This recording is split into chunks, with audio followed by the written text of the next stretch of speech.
Hi, everyone. We'll go ahead and get started. Thank you for joining WCI Consulting's webinar today. We are going to be covering tips, tricks, and best practices. This is part 2, and this will be presented by Neil Dave. I'm Trent Wortham, and we will be having another webinar in about 2 weeks that'll cover multiple data sources in 4.0's Universe. If you have any questions during the webinar, please feel free to use that question panel on the right-hand side. That goes for if you have any problems with hearing us or anything like that. I'd like to throw up what we had up there, which was our mission statement and then also our background, just so you can get to know us a little bit better. If you have any needs or questions about business intelligence, please feel free to reach out to us at any time. We're headquartered here in Dallas. We also have office in Vancouver, Philadelphia, and Houston, so we can get pretty much anywhere from all over the country with a good amount of ease. Our new service, Instant Access Business Intelligence, is something that we're very excited about. It allows you to have access to a business intelligence consultant via chat, or where you can share your screen. You can send screenshots, or you can we can actually get onto your screen and kind of do some work. We're really excited about it, and if you have any questions about it, feel free to contact us, or just go ahead and go to instantaccessbi.com. With that being said, I'm going to turn it over to Neil, and Neil will take over. Thanks, Trent.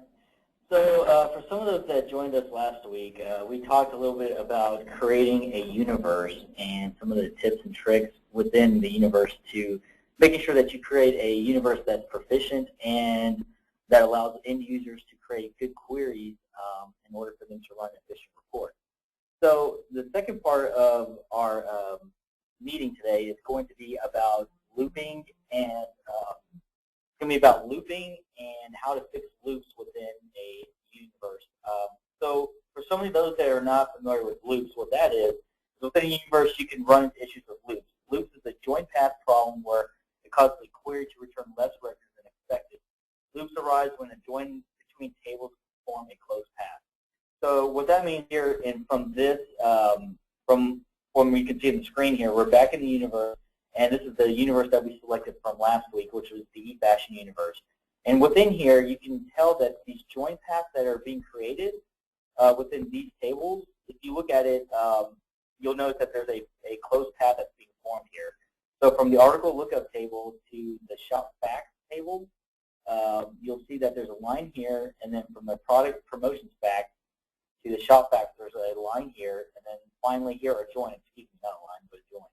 And then from the product promotion facts to the article lookup table, there's another join there. So from here, if I highlight that again, you'll notice that there's a closed path that's being formed.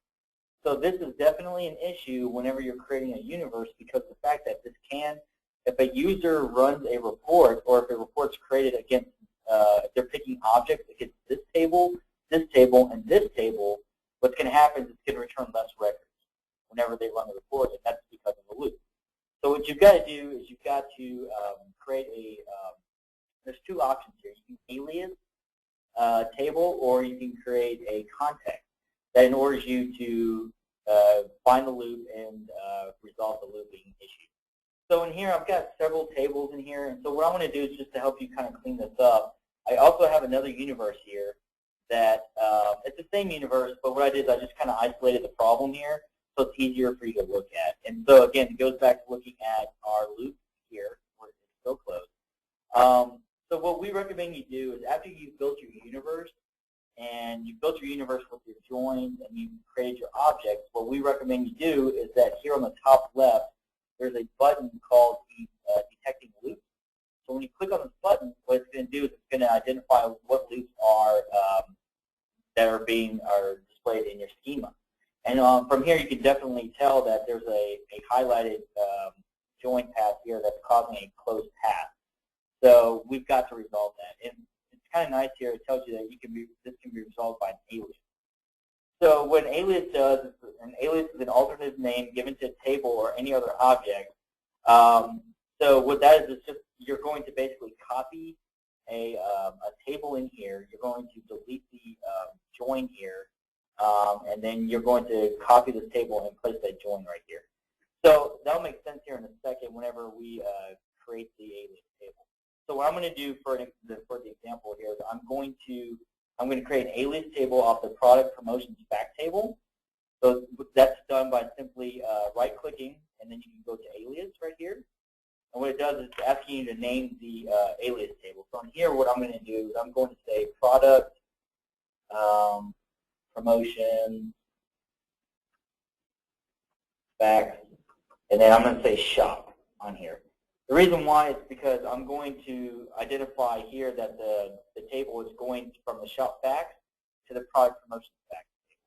And if you also notice here on the in our alias table here, you'll notice here at the bottom in parentheses, it tells you the name of the table that's being copied. So in this case, it's the product promotion facts table, which is obviously very handy whenever you're going in and creating an alias table. So what I'm going to do now is I'm going to delete this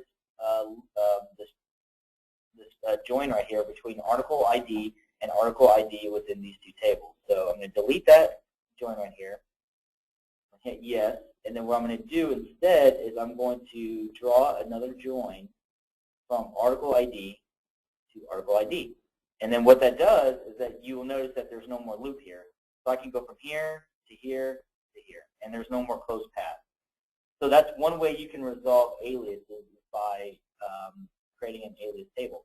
And so what that does is whenever you're creating reports, what you can do is that any object that's going from the shop facts to the promotion, or excuse me, the product promotion fact table, you can simply grab these objects from here and place them over here so that when a user creates a report, they can create the objects that are coming from this class as opposed to this class when the join's from shop facts to here. Okay? So that's one way of resolving a loop. Another way is I'm going to delete this join, place this back in here. Now, if you feel like that's not a applicable solution, another way you can do this is you can create something called a context. And what a context does is it resolves looping by defining a set of joins that define a specific path through tables in a loop. It makes sure that the joins that are included form a different path in the same query. So what that basically means is that what we're doing is we're leaving the join path the same in here, but the difference this time is that we're going to create a context that identifies the join path. So in this case, what we'll do is I'll right-click on the join here, and then I'm going to click on context, and then here it's telling me the context name. In this case, I'll just call it demo. And then what you'll notice here in the current context join list, it tells you all the joins that are in your schema. So in this case, I'm going to identify the join path that I want. So from here, I'm going to have shop facts week ID. I want to keep that one, and then I'm going to put also article, promotion article, and shop facts in here. And now I've got my context. So what that allows me to do is that it shows me that I've got a join path, even though my universe is still the same. I haven't removed any tables or any joins. I've left it alone. I haven't changed anything. But here I can identify a join path from here, from product promotion facts to here, and then from there to calendar lookup table. So that's two ways you can resolve looping. And remember, looping, if you do not identify these problems, if you don't identify looping and you don't resolve it by using a context or a alias table, what's going to happen is when the user runs a report, it's going to return less rows than expected. So you will get bad data that's being returned. So as a tip, these are two ways of getting that resolved. Another thing we can talk about just moving on from there. Well, one thing we talked about last week was we talked briefly about row-level security, and I felt like we needed to spend a little bit more time on that because it is an important issue. One of the things within a universe is that you can have you may have multiple groups that have access to a specific universe. And so when multiple groups have access to the same universe, what that can be an issue is the fact that you may have groups. Certain groups may only or may be allowed to see like HR salary information and Social Security information, sensitive data like that.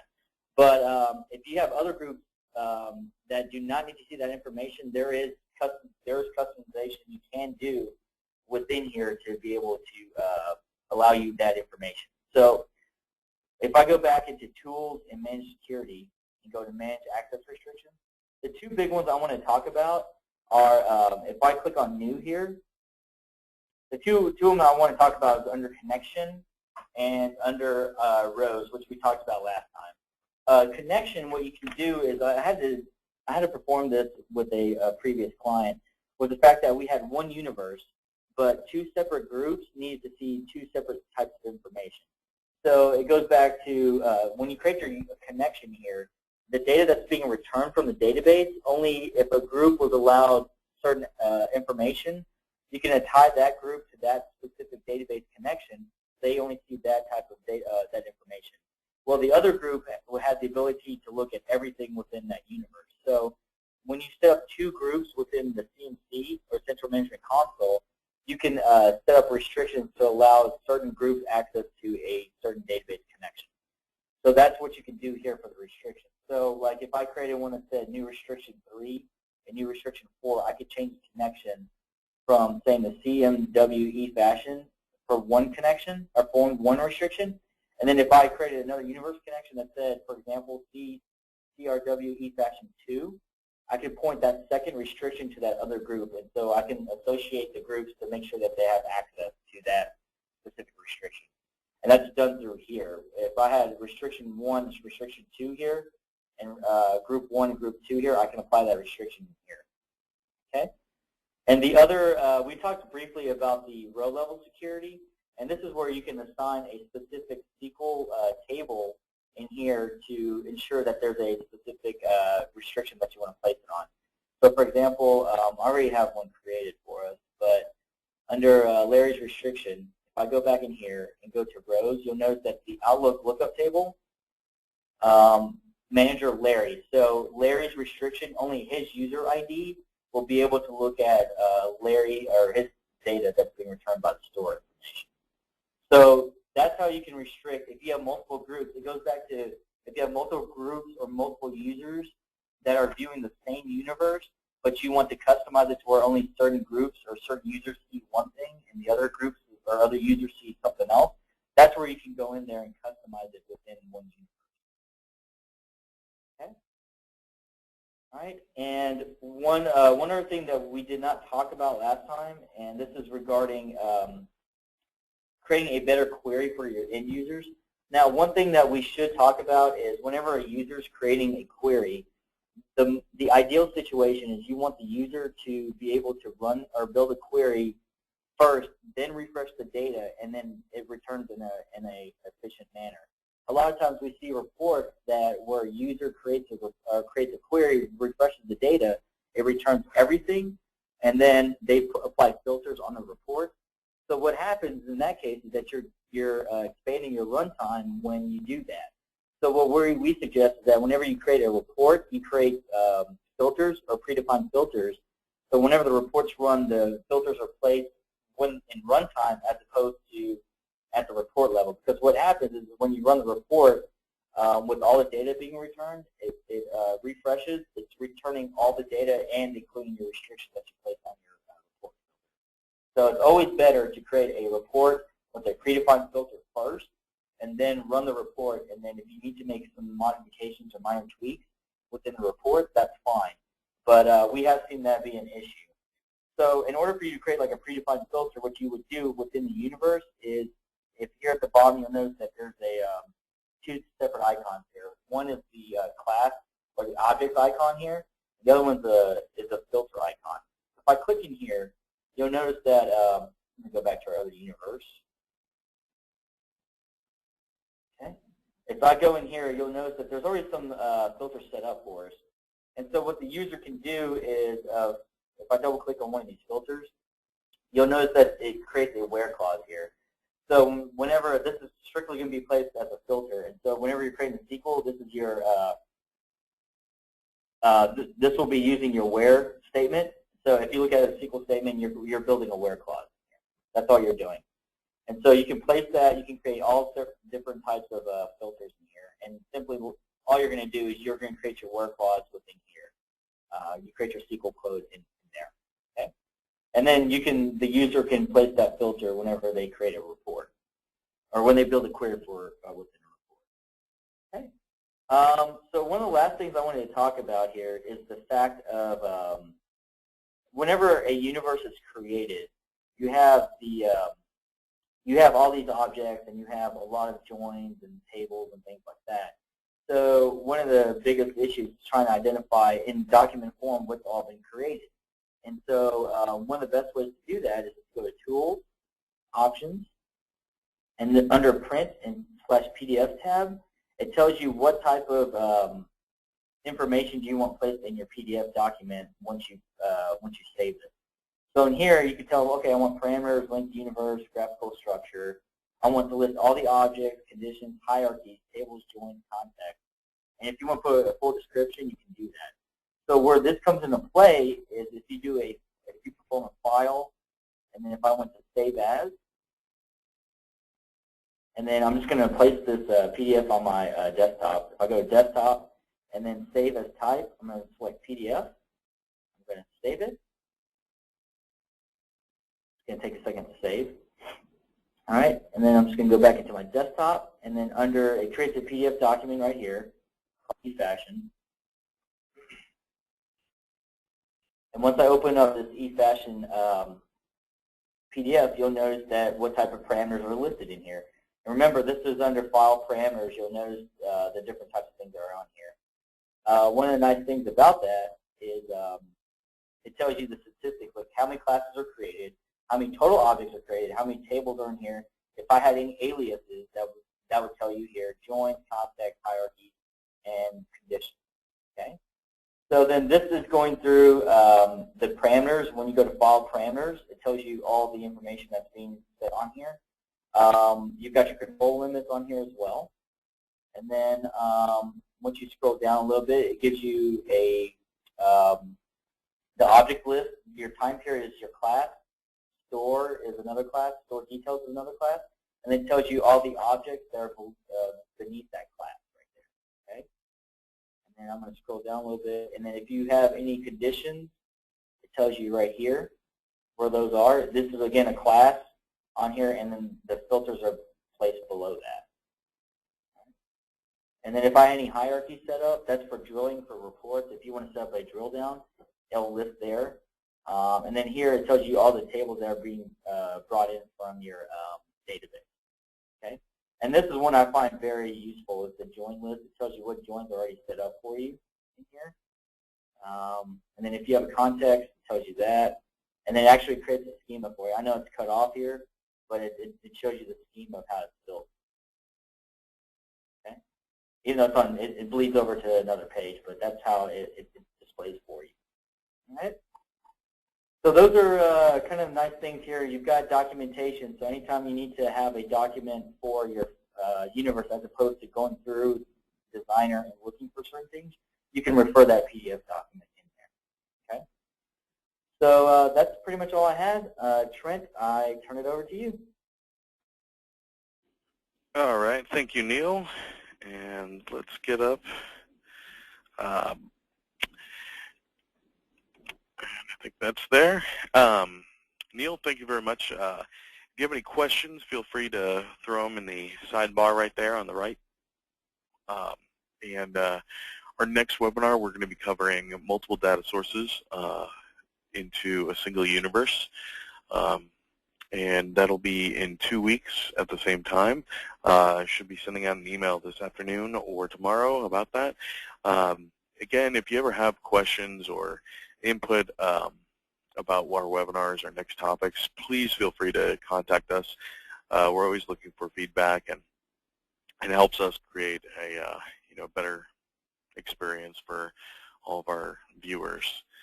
I see that we are pretty close to our normal 20 minutes that we run, so I'll leave up the email addresses for a little bit longer, but let's go ahead and call it short. I know you guys are all pressed on time.